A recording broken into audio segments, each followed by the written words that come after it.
Meteorology students, welcome. This is information on layers of the atmosphere, Unit 1 on atmosphere. So here's a beautiful picture of the Earth.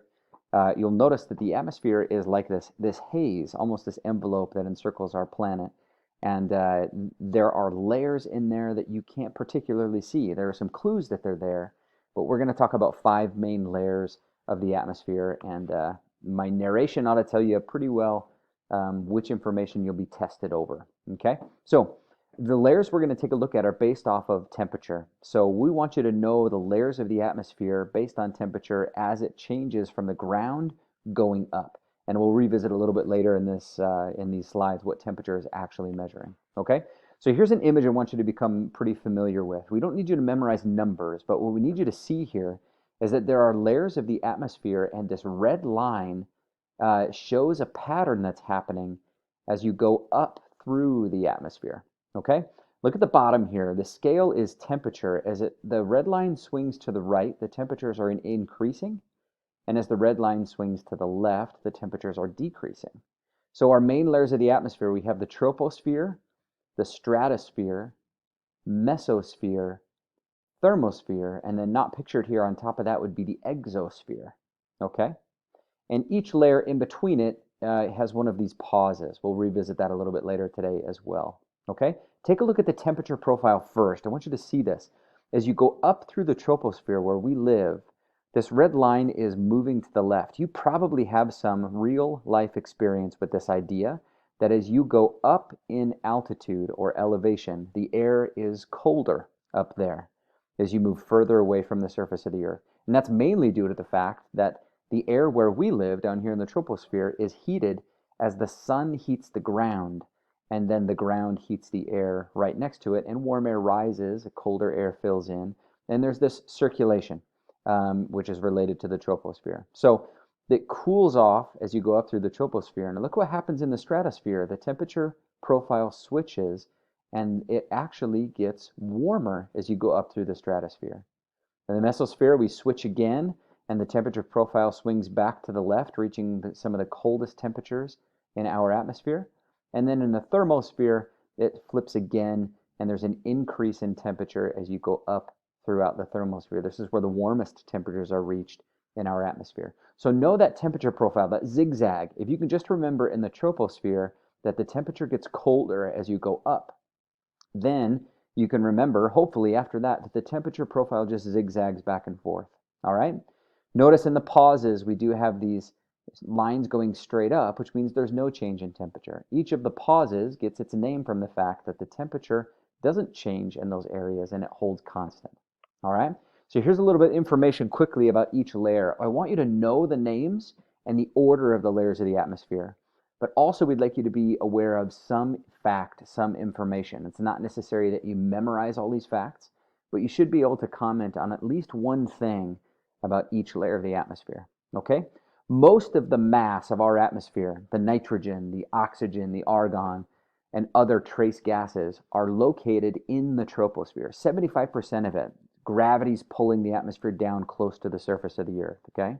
The word tropo means that it means to churn or to turn. Our atmosphere in the troposphere specifically is where weather takes place.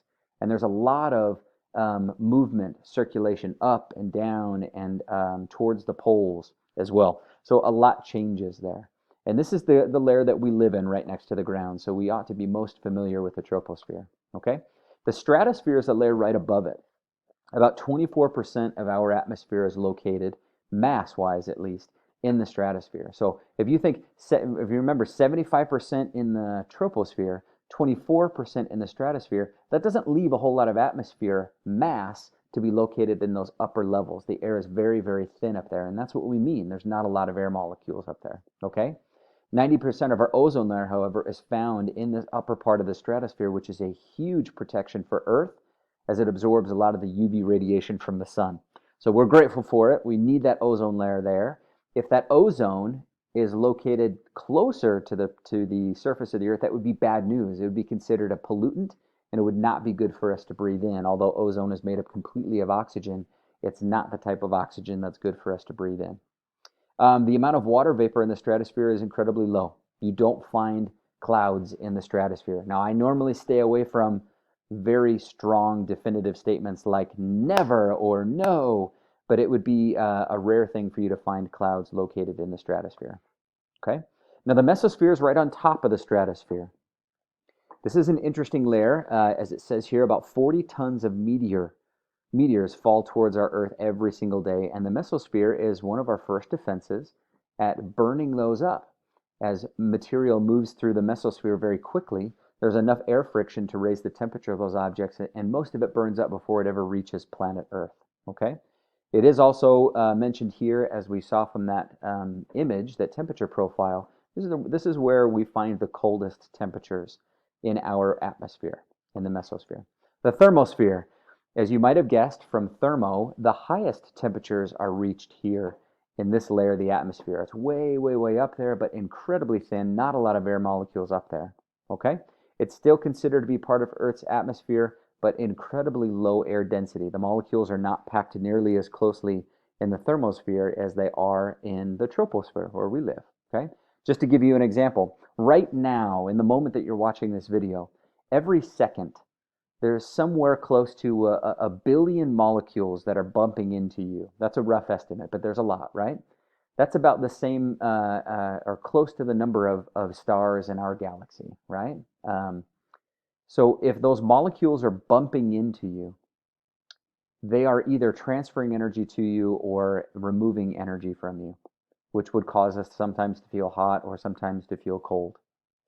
But every second, you're talking about billions of molecules running into you.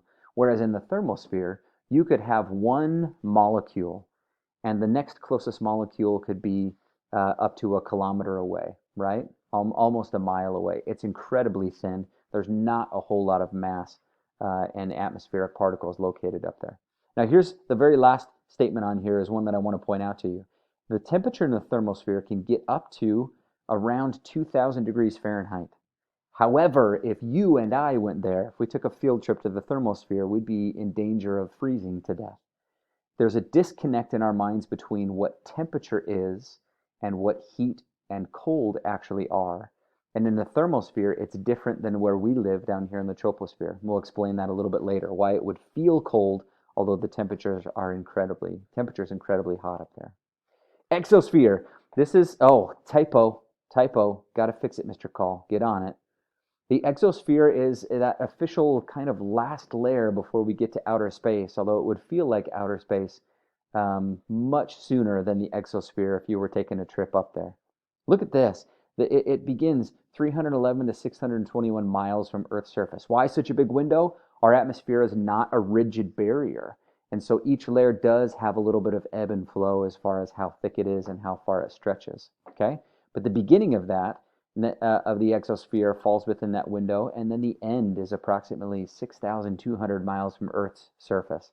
That's going to feel like space, certainly, when you're up there. Because the air is so thin, gravity has pulled a lot of the heavier molecules towards the surface of the Earth, and so we have helium and hydrogen, the two simplest elements on the periodic table, that make up the gases in that part of our atmosphere. Okay? Hydrogen and helium are quite rare, actually, to find in the atmosphere in lower levels. So this is a great place for satellites. There's not a lot of friction up there. If you've ever thrown a paper airplane or flown a kite, you know that air and wind can push and exert a force on things. But if you want a satellite to continually circle the Earth, you definitely do not want a lot of friction up there. All right? The pauses. Every major layer of the atmosphere has a pause that separates it from the next major layer of the atmosphere. And the names are pretty easy to remember. If you can remember that we live in the troposphere, right on top of the troposphere, you'll find the tropopause.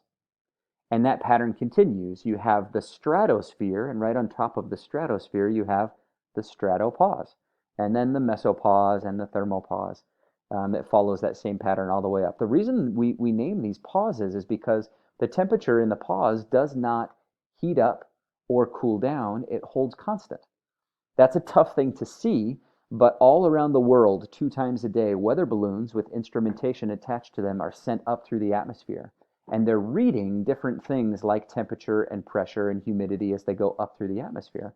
Well, when those instruments get to the pauses, although what we can't see can be measured in the sense that the balloon continues to rise, but the temperature doesn't increase or decrease during that time. And that's how we define those pauses located in between the main layers of the atmosphere. Okay? So let's jump to temperature real quick. We visit this idea a lot in Unit 2 when we talk about clouds and air and water. But the idea is, do you really know what temperature is actually measuring? If we say that the temperature in the thermosphere increases and reaches temperatures up to 2,000 degrees Fahrenheit, why would it feel so cold? Well, here's basically why. Temperature is just measuring the average kinetic energy of molecules as they move in a substance. The faster they move, the higher the temperature registers. And the slower they move, the lower the temperature registers, right? But remember, for us to feel hot, we have to have a lot of those molecules bump into us and transfer heat energy to us. And that's why you'd feel hot on a 90-degree day, because you have molecules bumping into you, transferring a ton of energy to you, and you feel the sensation of heat, right? If you walk outside in the winter, molecules are still bumping into you, but they are taking energy from you, and you feel the sensation of cold.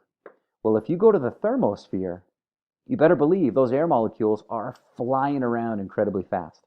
And when they bump into you, they're going to transfer energy to you. The problem is there's not a lot of molecules up there. So you could not feel energy being transferred to you from those air molecules very well, which would leave you feeling cold. The heat from your body would escape, and it wouldn't return from molecules bumping into you. So on a thermometer, which is difficult to do in the thermosphere, the actual kinetic energy of those molecules is insanely high, which means technically the temperature is very high, but it would feel cold to us and to other living substances. So here's what we need you to know.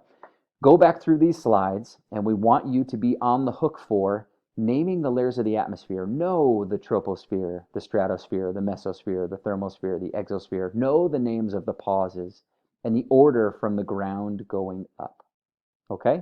Be familiar with the idea of temperature, what it's actually measuring. And as a matter of fact, we want you to know the temperature pattern of our atmosphere, that zigzag from that earlier slide. Okay? If you got any questions, let me know. Have a wonderful day.